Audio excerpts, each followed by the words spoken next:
I'm Veronica Lee. This is your weekly transformational forecast for the week of August 30th, 2021. The energies are moving, and they're moving pretty fast and intensely, but in a way that is both supportive and a little bit intimidating.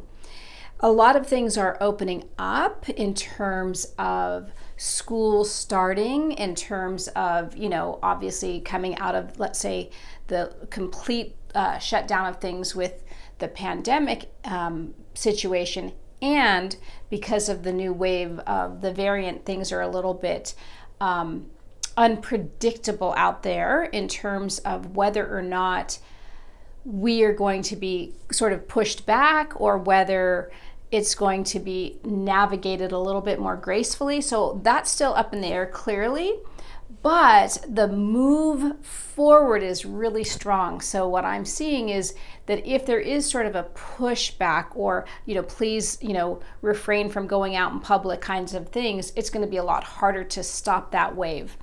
Inwardly, we're being sort of forced into this new movement, right? This new movement forward.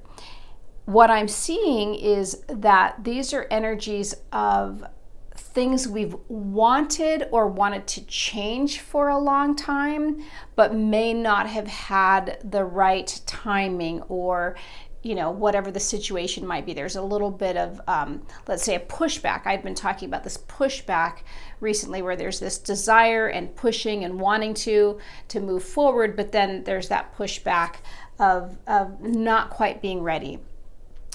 You may not feel ready, but that's always, relative.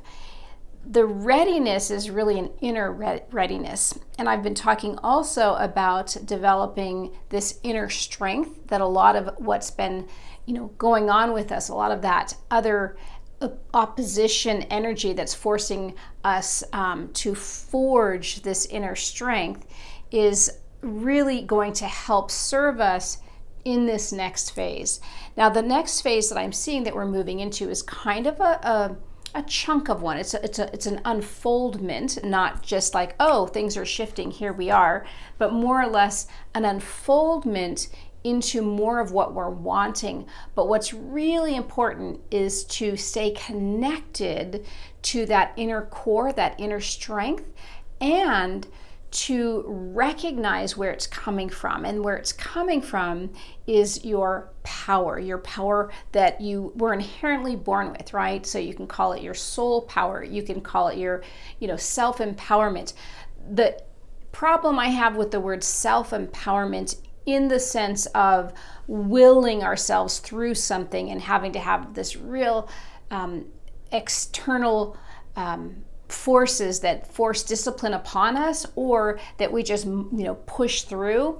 This soul power that I'm referring to, or this inherent power that we came in with, is really about connecting in with our desires and our empowering choices and our ability to see things very consciously, not to get caught up in worry or fret or trying to figure everything out, but to really experience that movement from within that pushes us and propels us forward. So a lot going on.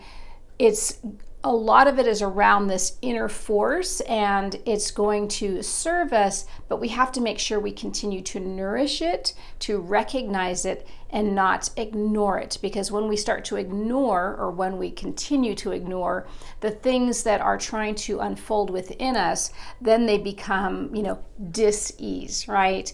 Things become less graceful, less easy, less in alignment, and therefore can set up some patterns of dis-ease. With that, have a great rest of your week, and I'm happy to say that this movement feels really good, and just to continue to take care of yourself.